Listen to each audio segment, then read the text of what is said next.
आज हम पढ़ेंगे chemical reactions and equations. Hello guys, welcome to Hindi साहित्य का अभिमान विक्रम दत्त है। आप सभी का अपने यूट्यूब चैनल में स्वागत करता हूँ।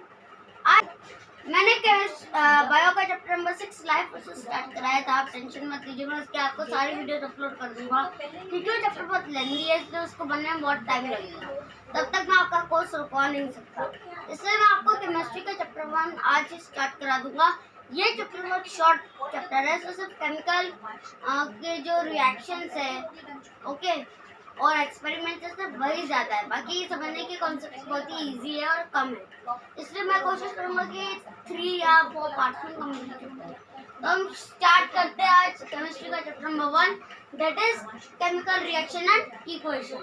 ओके, ये इसका पार्ट 1 वीडियो है। अगर आपने मेरे चैनल को अब तक लाइक शेयर और सब्सक्राइब नहीं किया है तो आप प्लीज कर दें। Okay, so let's start. सबसे पहले हम जानेंगे कि what is substances. Okay, substance क्या होता है और सब्सटेंस के कितने टाइप होते हैं। सब्सटेंस वो चीज होती है जो किसी पार्टिकल से मिलकर बनती है, जैसे बुक सब्सटेंस हो गई, ये बोर्ड सब्सटेंस हो गया, ये डस्टर सब्सटेंस हो गया। ओके, अब सब्सटेंस कितने टाइप्स के होते हैं? 2 टाइप्स के सब्सटेंस होते हैं, एक एलिमेंट होता है और एक कंपाउंड होता है। ओके, एलिमेंट में आते हैं हमारे आयरन, कॉपर, ये सब, और कंपाउंड में आते हैं NaCl, CaCO3। ओके, अब एलिमेंट्स होते क्या हैं? एलिमेंट्स वो होते हैं जो किसी एक चीज से बने हुए होते हैं। Okay, example iron. अगर आप कोई आयरन लोगे, आयरन रॉड, तो सिर्फ एक ही एलिमेंट से बनी है जो कि है Fe, आयरन। सिर्फ आयरन ही है उसके अंदर, आयरन के ही सिर्फ एलिमेंट्स है। आप कॉपर लोगे तो कॉपर ही कॉपर है, उसमें कॉपर के अलावा और कुछ नहीं है, प्योर कॉपर है, सिर्फ कॉपर। आप गोल्ड लोगे, ओके, आप सिल्वर लोगे, तो वो एलिमेंट जो किसी एक चीज से बने हुए हो उन्हें एलिमेंट्स कहते हैं, या वो सब्सटेंस जो किसी एक ही चीज से बना हुआ हो उसे हम एलिमेंट कहते हैं। हम जानेंगे व्हाट आर कंपाउंड्स। कंपाउंड वो होते हैं जो एक से ज्यादा एलिमेंट से बने होते हैं। ओके, कंपाउंड जैसे हम एग्जांपल लेते हैं NaCl, यानी common salt. Okay, NaCl means sodium chloride. अब इसमें 2 चीजें हैं, Na और Cl। Na हो गया हमारा सोडियम और Cl हो गया हमारा क्लोराइड। सोडियम क्लोराइड मिलकर NaCl बना रहे हैं, तो ये कंपाउंड हो गया। ओके, यानी कंबाइन होके नया सब्सटेंस बन रहा है। H2O वाटर, हाइड्रोजन के 2 मॉलिक्यूल और ऑक्सीजन का 1 मॉलिक्यूल मिलके वाटर बना रहे, तो वो कंपाउंड हो गया। ओके, उसका carbon calcium carbonate, CaCO3, calcium का एक CaCO3 मिलकर कैल्शियम कार्बोनेट बना रहे हैं, वो अलग हो गया। ओके, ये थे हमारे कंपाउंड्स के कुछ एग्जांपल। हमने समझा एलिमेंट्स और कंपाउंड्स क्या होते हैं। अब हम समझेंगे types of changes. Changes 2 types के होते हैं, केमिकल और फिजिकल। केमिकल चेंजेस और फिजिकल चेंजेस आपने क्लास 1 से पढ़ते आ रहे होंगे, वैसे मैंने तो पढ़ा था, आपको पता नहीं, इसलिए मैं आपको पूरा रिकॉल करा देता हूँ। Chemical changes are the changes which are done chemically, and physical changes are changes that physically happen on a period of time. Okay, मैं आपको इसका एग्जांपल दूँ तो जैसे आपने मान लीजिए, पहले हम फिजिकल चेंज का एग्जांपल लेंगे। आपके पास एक लॉग है, okay, log, wooden log, okay, लकड़ी, आपका लकड़ी का बोटा है, उस लकड़ी को बोटे को आपने स्मॉल पीसेस में काट दी। तो अगर आप लकड़ी के बोटे को देखें और स्मॉल पीसेस को देखें तो उसमें कुछ ज्यादा फर्क है? नहीं है। क्यों? क्योंकि लकड़ी का बोटा भी कड़क था, लकड़ी के कटे हुए पीसेस भी कड़क है। लकड़ी का कलर ब्राउन था तो उसका भी कलर ब्राउन है। लकड़ी प्लाईवुड की थी तो ये वाली लकड़ी कटी हुई भी प्लाईवुड की है। ओके, लकड़ी सॉलिड थी तो ये भी सॉलिड है, तो उसके चेंज में कोई डिफरेंस नहीं आया है, जैसा था वैसा ही है।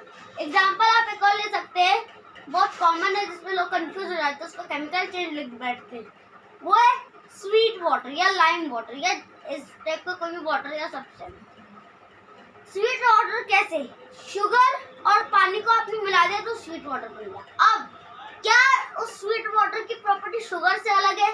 नहीं, शुगर भी स्वीट होता है, स्वीट वाटर भी स्वीट है। क्या उसकी प्रॉपर्टी वाटर से अलग है? नहीं, वाटर भी लिक्विड होता है, ये भी लिक्विड है। ओके, क्या उसकी प्रॉपर्टी में शुगर से एक और बार आएगा, शुगर आराम से डिसॉल्व कर सकते हैं, वो भी आराम से डिसॉल्व हो गई है। कोई ऐसा चेंज जिसमें बहुत बहुत अलग पार्टिकल या कोई और चीज सब्सटेंस बनाओ, उसे हम केमिकल चेंज कहते हैं। अभी जो मैंने आपको बताया उससे हम फिजिकल चेंज कहते हैं। Physical changes are changes in which no type of chemical reaction happen and they make a new substance. Means no new substances are formed. That's it. हम समझेंगे what are chemical changes. Chemical changes का सबसे अच्छा example है burning of paper and burning of wax. Paper burn होने के बाद कोल बन जाता है। क्या पेपर और कोल की प्रॉपर्टी बहुत अलग है? हाँ है। पेपर बहुत स्मूथ होता है, कोल पाउडरी हो जाता है, एशेज में कन्वर्ट हो जाता है। पेपर ब्राइट व्हाइट होता है और कोल पूरा ब्लैक और एशेज में कन्वर्ट हो जाता है।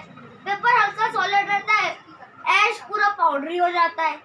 वैक्स, बर्निंग ऑफ वैक्स, जब वैक्स बर्न होता है तो वो वेपर्स में निकलता है, तो सॉलिड गैस में कन्वर्ट हो जाता है। तो पक्का से हम कह सकते हैं कि केमिकल चेंज है, क्योंकि इतनी बड़ी प्रॉपर्टी का हमें डिफरेंस दिख रहा है। ओके, तो आई होप आप केमिकल और फिजिकल चेंज समझ गए होंगे। अब हम समझेंगे कि what are chemical equations. Okay, chemical equations क्या होती हैं और कितने टाइप्स की होती है। टाइप्स हम इसके नेक्स्ट वीडियो में पढ़ेंगे। इसमें मैं आपको सिर्फ इतना बताऊंगा कि what are chemical equations. Okay,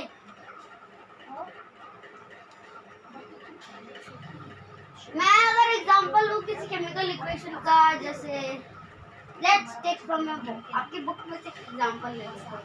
okay,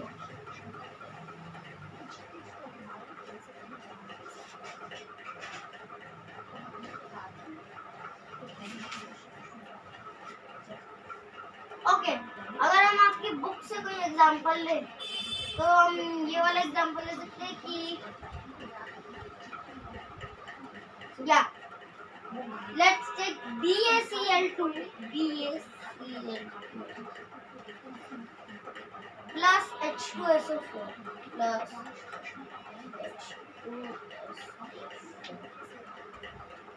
H2SO4 converts into what? BaSO4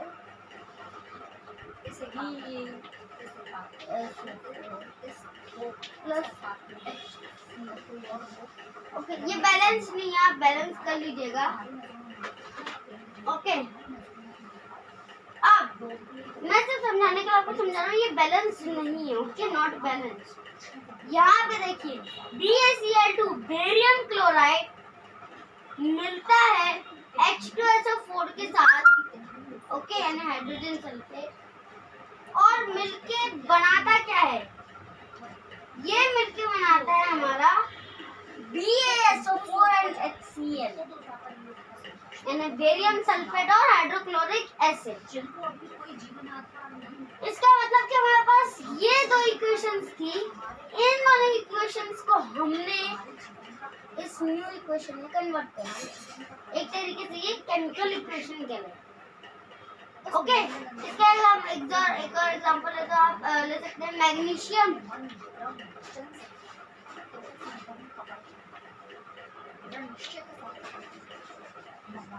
plus oxide forms magnesium oxide.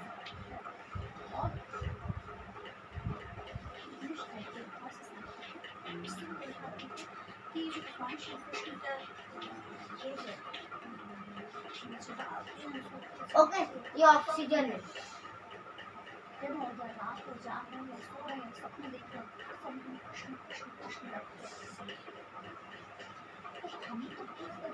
Okay, अभी मैग्नीशियम ऑक्सीजन है, मैग्नीशियम प्लस ऑक्सीजन में मैग्नीशियम ऑक्साइड। ये तो इसका मींस कॉम्प्लेक्स फॉर्म है।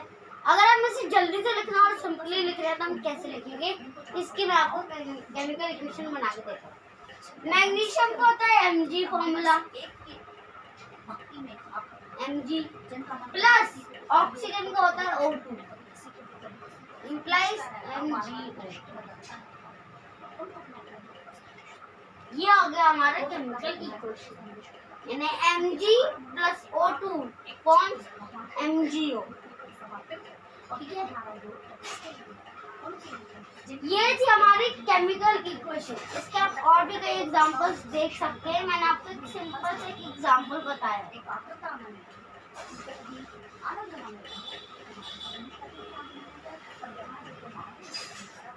ओके, तो हमने ये देख लिया कि व्हाट आर केमिकल इक्वेशन।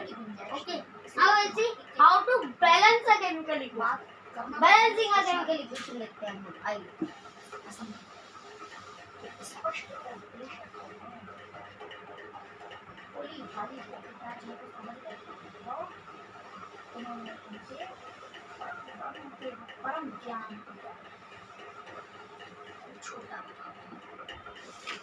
अब balancing a chemical equation let's take. Okay, आपकी जो बुक है उस बुक के पेज नंबर 15 में exercise 6 balance the following chemical equation दिया है। आप उसे निकाल लीजिए, हम उसी को बैलेंस करेंगे। ओके, तो आइए लेते हैं स्टार्ट बैलेंसिंग द इक्वेशन। सबसे पहले हम लेते हैं सिंपल सा ले लेते हैं डी वाला। ओके, डी 6 का डी। ओके, 6 का डी पेज नंबर 15 है। Okay, page 15।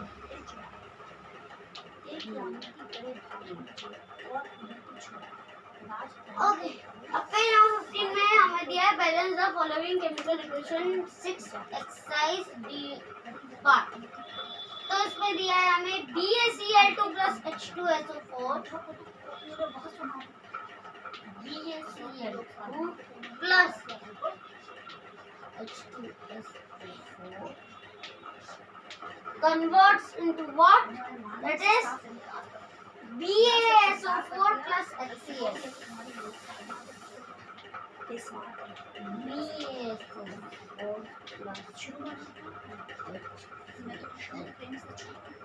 ओके, ये हमारी इक्वेशन। अब हमें से करना है बैलेंस। तो ये बैलेंस नहीं है, बुक बंद कर देता हूँ। तो ये बैलेंस नहीं है, हम इसे बैलेंस करेंगे। बैलेंस करने के आप लोग को टीचर्स में बहुत सारे मेथड सिखाएंगे, टाइप्स ऑफ मेथड सिखाएंगे, टाइप्स ऑफ ट्रिक्स भी होंगे। लेकिन मैं जो आपको एक मेथड बता रहा हूँ, मेथड आप जिंदगी भर नहीं भूल सकते, लिख के ले लीजिए। बहुत सिंपल मेथड, आपको अच्छे से बैलेंस करके बनेगी। Okay, so let's start balancing. सबसे पहले हम अपने रिएक्टेंट और प्रोडक्ट साइड देख लेते हैं। रिएक्टेंट साइड में हमें जितनी भी चीजें दी हैं उन्हें हम लिख लेंगे सेपरेटली। ओके, जैसे मैं आपको एग्जांपल देता हूँ इसका, इसे हम सेपरेटली कैसे लिखेंगे। इसमें बेरियम प्लस क्लोराइड है। ओके, इसमें दिख तो बेरियम क्लोराइड है, लेकिन बेरियम अलग है और क्लोराइड अलग। तो हम पहले यहाँ पे बेरियम लिख लेंगे और यहाँ पे हम क्लोराइड लिख लेंगे, सिर्फ क्लोराइड, ये साइन वन लिखना। उसके बाद ये हाइड्रोजन है और सल्फर है और ऑक्सीजन है। ओके, ये हमने हाइड्रोजन लिख लिया, ये हमने सल्फर लिख लिया और ये हमने ऑक्सीजन लिख लिया। ऐसे ही अब सेम चीजें वहां पे भी रहेंगी। डी है, यहाँ पे भी है, SO4 यहाँ पे भी है, Cl2 H। हाँ, ये बैलेंस नहीं, लेकिन चीजें तो वही है ना, तो हम सेम यहाँ पे भी लिख लेंगे। BaClHS। ओके, हम इसे बैलेंस कैसे करेंगे, लेट्स चेक आउट। सबसे पहले आप ध्यान से देखिए, यहाँ पे Ba का कितना हमें दिया है, इसका मतलब ये इसका अमाउंट क्या है Ba का। Ba यहाँ पे कितने प्रेजेंट है, कितने मॉलिक्यूल्स प्रेजेंट है यहाँ पे Ba के। जब ऐसी कंडीशन में कुछ नहीं लिखा रहता है, हम उसे 1 डिनोट कर लेते हैं। तो Ba यहाँ पे है 1, यहाँ पे Ba कितने हैं, यहाँ पे भी Ba 1, तो B और Ba दोनों जगह 1 है, इसलिए ये सेम हो गए। हम आगे निकलेंगे। यहाँ पे Cl कितना है 2, यहाँ पे Cl कितना है 1, तो ये बैलेंस नहीं है, हम इसे बैलेंस करेंगे।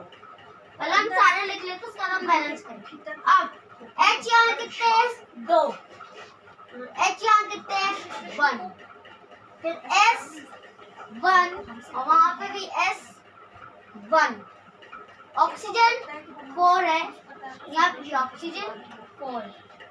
ओके, यानी ऑलमोस्ट सभी बैलेंस्ड है, सिर्फ Cl और H जो है वो जो बैलेंस नहीं है। अब इसे हम बैलेंस करने के लिए क्या करेंगे? बहुत सिंपल से ट्रिक।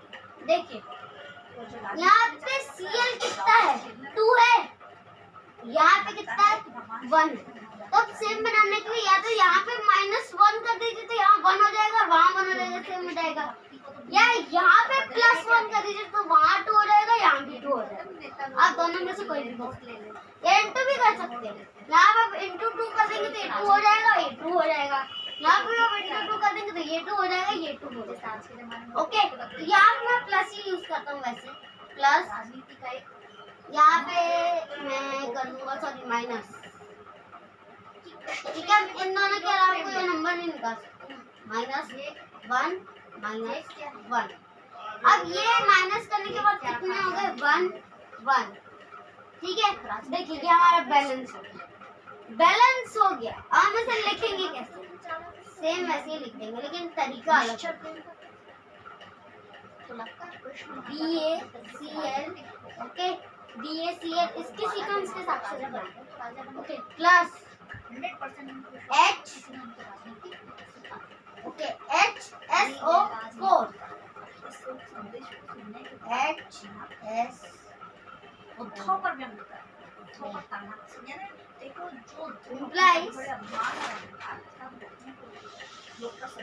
implies what? BaCl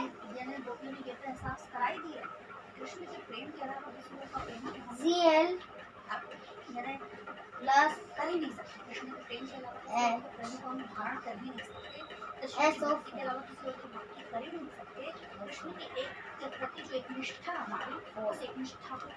अब देखिए यहाँ पे सेम होगा, BA भी 1 है, BA भी 1 है, CA भी 1 है, CA भी 1 है, H भी 1 है, H भी 1 है, SO4 है, SO4, तो ये बैलेंस हो गया, ठीक है। तो इस तरह से हम किसी भी इक्वेशन को बैलेंस कर सकते हैं, और बैलेंस करने के बाद लिखना कैसे वो मैंने आपको बता दिया, ओके।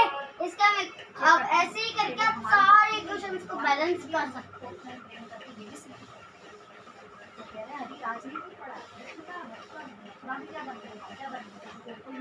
ओके।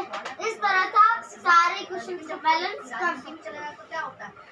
तो आज के लिए इतना ही, मैंने आपको बैलेंसिंग दी केमिकल इक्वेशंस बता दिया। आगे हम टाइप्स ऑफ केमिकल रिएक्शंस देखेंगे एंड डिकम्पोजिशन एक्सेट्रा एक्सेट्रा, और उसके बाद हम देखेंगे कुछ एक्सपेरिमेंट्स अगर हुआ तो, क्योंकि बहुत सारे केमिकल के इक्वेशंस है और उनके टाइप्स है, तो हम हर एक को अच्छे से देखेंगे, और अगर हुआ तो हम उसी में कंटिन्यू कर लेंगे। हमारा ये एक्सरसाइज में कंटिन्यू करने की कोशिश करेंगे। मैं आपको कुछ थोड़े बहुत एक्सपेरिमेंट्स बता दूँगा, okay.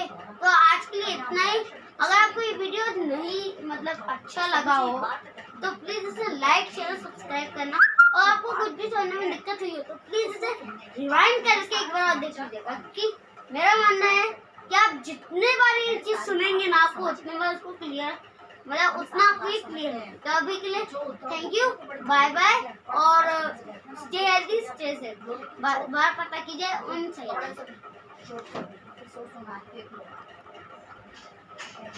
Stay safe stay healthy.